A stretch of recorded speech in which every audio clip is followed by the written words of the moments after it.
Calling all detectives.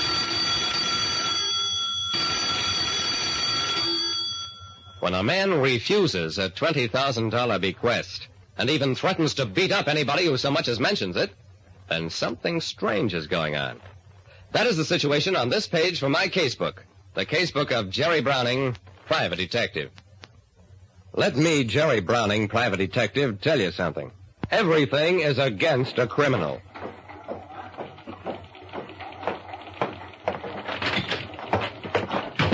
As I stepped into the office of John Cooley, head of the investigations department for Consolidated Insurance, one muscle twitched in his right cheek. That was his idea of a smile. File number 60928B, Mrs. Agnes Meriden, age 57, deceased. I put on what I hoped was an intelligent look and waited. After a moment, Cooley added reluctantly, Beneficiary is Mr. Arthur Anderson, a nephew in Kansas City, Missouri. I nodded. What's the value of the policy, Mr. Cooley? Cooley blinked. $20,000 plus accumulated dividends. There was a long pause, so I decided to help him out. You think there was something peculiar about Mrs. Meriden's death? Are you holding up payment? Cooley picked up a bottle of pills, looked at it, shook it, put it down. Browning, the beneficiary, Anderson, has refused to accept payment. It was my turn to blink. You mean he won't take the $20,000? Why? He claims he never heard of Mrs. Meriden. Something is fishy, Browning. Very fishy. The beneficiary of a $20,000 insurance policy refused to accept payment on the grounds that he'd never heard of the deceased woman. My job was to find out what it was all about.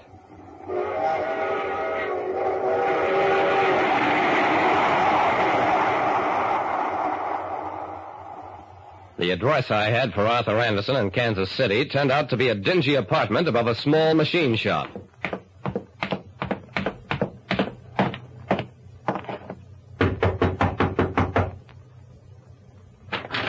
The woman who opened the door was middle-aged, but had sun-bleached brown hair, a rather plain, weather-beaten face, and nervous eyes. She told me that she was Mrs. Anderson and that her husband was in his machine shop downstairs. And at that point, Anderson himself came galloping upstairs. Martha, is that another man from that insurance company? I turned to face Anderson. It was a big, sullen, beetle-browed man. Now you look here. I told the last man from your company that if anybody else came around bothering me, I was going to pitch him downstairs. I backed away a little. Take it easy, Mr. Anderson. We're trying to pay you money. Anderson's answer was to lunge at me. Well, Consolidated doesn't pay me to beat up beneficiaries, so I let him push me around and finally shove me downstairs. Just as I reached the sidewalk, I heard what sounded like a woman's scream from upstairs. That settled it. I went across the street, found shelter in a doorway, and watched. After a while, Anderson came down looking very red and grim, marched into his machine shop. About an hour later, Mrs. Anderson came downstairs with a market bag. Even from across the street, the red welt across her cheek was plainly visible. I followed her to a supermarket a couple of blocks away, accosted her again. Look, Mrs. Anderson, I don't know what's wrong with your husband, but if you're in some kind of trouble, I'm a private detective. I'll be glad to help you. She didn't want to talk to me at first, and ended up by telling me all her fears. She was a farm woman, as I'd thought. A widow who'd made a mail-order marriage through a correspondence club, sold her farm, turned over all her money to a new husband. An old story. Mrs. Anderson, I don't know what your husband is up to, but I'm afraid he's a dangerous man. Mrs. Anderson put her hand up to the red mark on her cheek. Yeah. If he hit you just for talking to me, he's liable to do worse. By now, I had a pretty fair idea of what kind of man I was up against. My problem was how to protect Mrs. Anderson without arousing her husband's suspicions. Finally, I got an idea. Look, when you return from marketing, tell your husband that you ran into some old friends from your hometown visiting here in Kansas City. You gave them your address, and they said they'd drop in to see you sometime this week. I went over the story with her a couple of times until I thought she had it down plausibly enough. Then I left.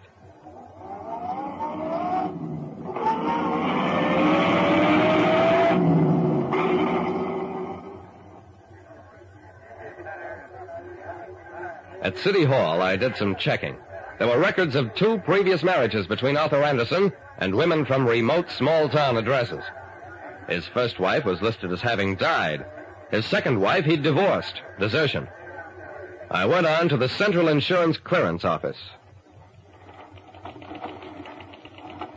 I'd like these two names checked on. Alice Mabley Cooper from Chinook, Washington, and Grace Lauterman from Bangkok, Virginia. I want to know whether either woman ever had any insurance, and if so, what happened to it.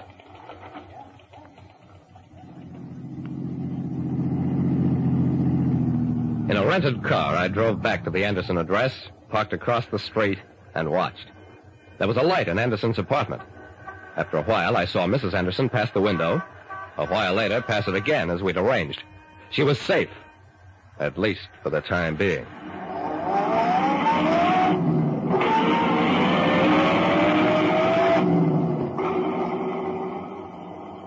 The next morning, I had the reports on the two women. They'd both had insurance policies. Both turned them in for their cash surrender value shortly after the date shown for their marriage. It was getting warm. And this time, at police headquarters, I want a search warrant for Anderson's shop. I think he's a mass murderer.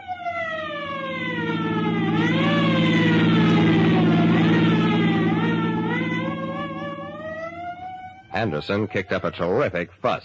I'll sue for defamation of character and false arrest. I felt a little sick about that until a cop said, There's a body buried in the basement. Anderson, you're under arrest. Yeah? He was a mass murderer, all right. By the time he finished confessing, he admitted 5 other murders, all of mail-order wives, some of whom he'd married in other cities. But he still insisted that he'd never heard of Agnes Meriden, the woman who'd left him $20,000, and which he'd suspected was some kind of a trap. Well, I came on back to town and reported to John Cooley.